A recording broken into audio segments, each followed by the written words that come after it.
विष्णुपुर नामक एक गांव में वीरेश और गृहा नामक दो अच्छे दोस्त अपने परिवार के साथ रहते थे। दोनों बचपन से बहुत अच्छे दोस्त होने के नाते उनके दोस्ती के भरोसे पे एक लस्सी का व्यापार शुरू करके उसे चलाते हैं।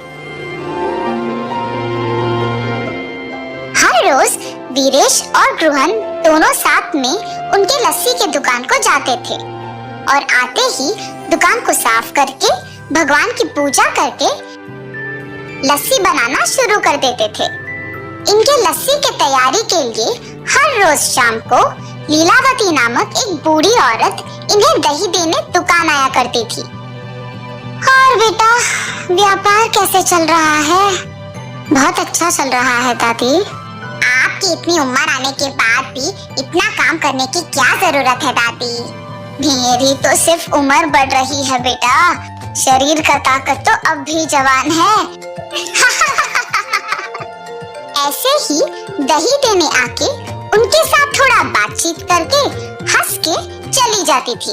गृहन और वीरेश को भी उनके बारे में अच्छे विचार थे। एक दिन जब लीलावती हर रोज की तरह दुकान को दही देने आई तो उसने देखा कि वहाँ वीरेश नहीं था। समय देख के, बेटा गृहन, लगता है वीरेश दुकान में नहीं है। जी दादी, नहीं है। क्यों, क्या बात है?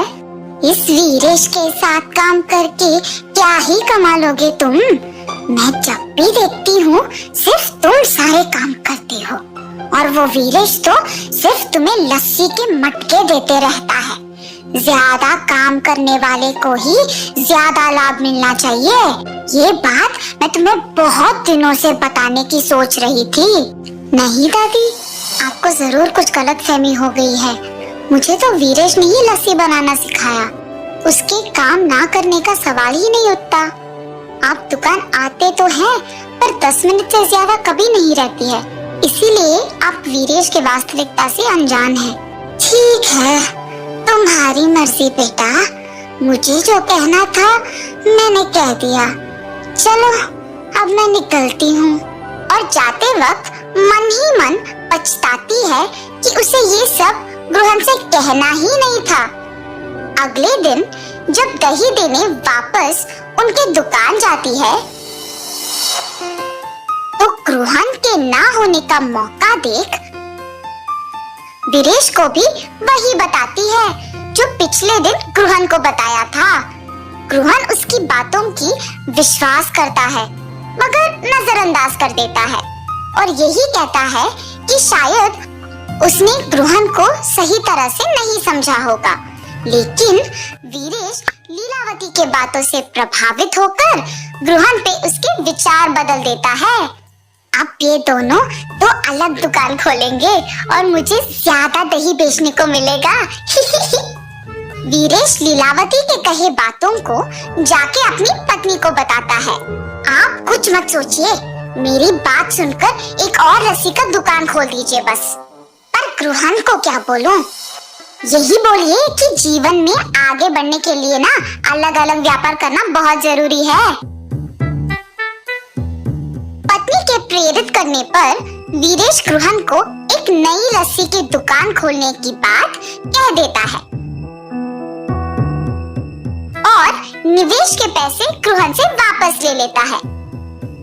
वीरेश के काम में और निर्णय में रुकावट ना बने, इसीलिए गृहन उसे कुछ नहीं कह पाता और वीरेश के दूर होने पर बहुत दुख होता है।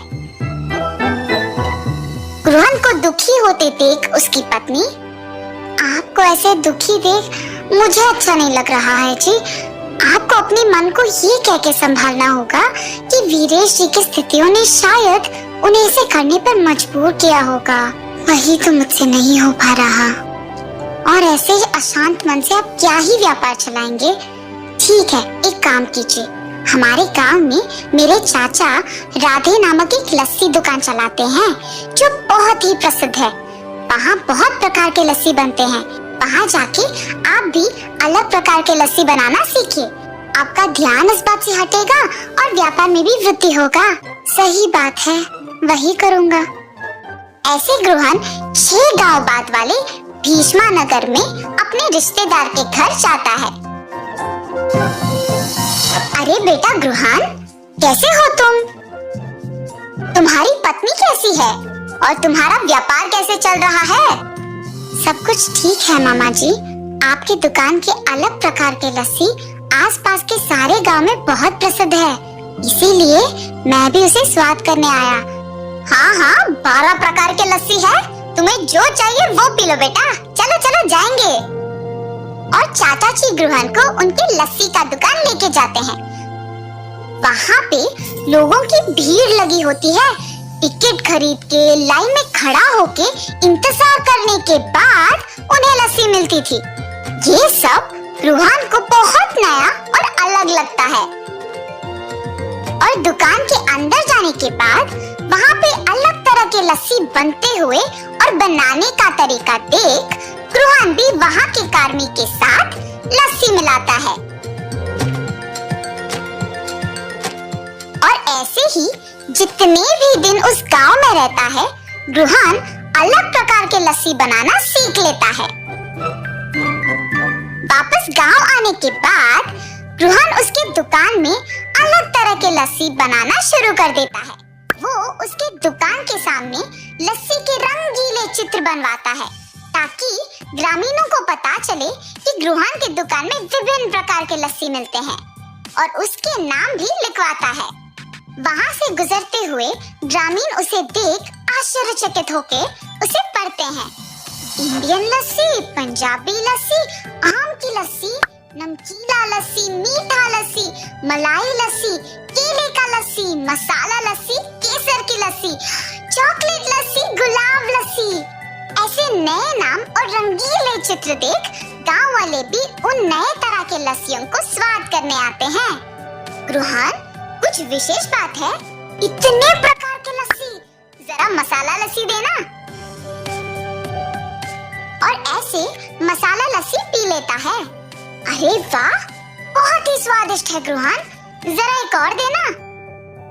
ऐसे बहुत लोग रूहान की दुकान पे उपलब्ध उन लस्सियों के प्रशंसक बन जाते हैं और रूहान को अच्छा आमदनी भी मिलता है। गांव में लस्सी वाला तो सिर्फ रूहान को ही मानते थे, मगर दूसरी तरफ वीरेश के द्वारा निर्मित लस्सी का दुकान रूहान के अलग तरह के लस्सियों की तुलना में फीकी पड़ गई थी और उसे कोई आमदनी नहीं मिल रहा था। और ऐसे वीरेश को अपनी गलती का एहसास होता है और वो वापस रूहान को जाके पूछता है, क्या हम वापस साथ में व्यापार कर सकते हैं? और रूहान बिना कुछ सोचे पूछे खुशी खुशी हाँ कर देता है। उसी समय लीलावती वहाँ दही देने आती है। ये क्या है रूहान, तुम्हारे दुकान में वीरेश है? जिस व्यापार के लिए तुम्हें छोड़ दिया था, इसे तो वहाँ होना चाहिए ना।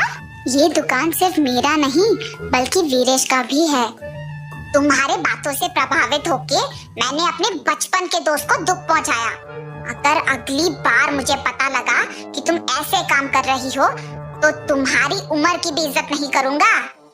वीरेश की बातें सुन के लीलावती डर के मारे वहाँ से चली जाती है और रूहान वीरेश की बातों पे हंसता है।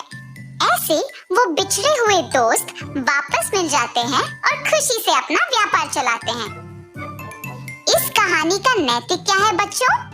दोस्ती में ये जरूरी नहीं होता है कि कितने साल से एक दूसरे को जानते हैं, मगर ये जरूरी होता है कि कितनी गहराई से एक दूसरे को पहचानते हैं और भरोसा करते हैं।